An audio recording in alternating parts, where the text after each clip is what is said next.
আবারও বিশ্বকাপ জেতানো নয়, রিশাদের মতো ভালো মনের ক্রিকেটার গড়ে তুলতে চান নাভিদ নেওয়াজ। ২ বছরের জন্য যুব দলের দায়িত্ব নিয়ে নিজের লক্ষ্যের কথা বলেছেন এ লঙ্কান কোচ। তবে এবার যুব দলের পাশাপাশি অনূর্ধ্ব-১৭ ও ১৫ দলের ব্যাটিং পরামর্শ হিসেবেও কাজ করবেন তিনি। পুরাতনেই বারবার আস্থা রাখছে বিসিবি। চন্ডিকা হাথুর সিংকে দ্বিতীয়বারের মতো যেমন জাতীয় দলের দায়িত্ব দিয়েছে বোর্ড, তেমনই যুব দলের জন্য আবারও নাভিদ নেওয়াজকে ফিরিয়ে এনেছে বাংলাদেশ ক্রিকেট বোর্ড বিসিবি। ২০২০ যুব বিশ্বকাপ চ্যাম্পিয়ন দলের হেড কোচ ছিলেন এ লঙ্কান। পরের আসরে দলের ভরাডুবিতে চাকরি হারান নাভিদ নেওয়াজ। এরপর শ্রীলঙ্কা জাতীয় দলের সহকারী কোচ হয়ে চলতি বছর বাংলাদেশ সফরেও এসেছিলেন তিনি। আবারও যুব টাইগারদের দায়িত্ব পেয়ে খুশি নাভিদ নেওয়াজ। তিনি বলেছেন, আমি আবারও দায়িত্ব নিতে পেরে খুশি। বাংলাদেশে প্রচুর প্রতিভাবান ক্রিকেটার আছে। আমার প্রথম কাজ হবে ক্রিকেটারদের দেখা, তারপর একটা ভালো দল গঠন করা। বিশ্ব ক্রিকেটে কি ধরনের প্রতিভা আছে আমি তা জানি। তাদের বিপক্ষে যেন ভয়ডরহীন ক্রিকেট খেলতে পারে সেটাই লক্ষ্য থাকবে।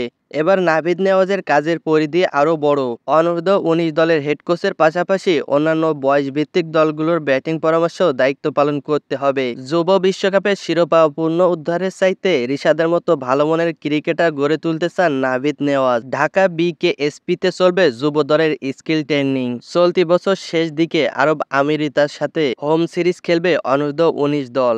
যুবা টাইগারদের জন্য ২০২৫ সালের একাধিক আওয়াইয়ে সিরিজের পরিকল্পনা করেছে বিসিবি।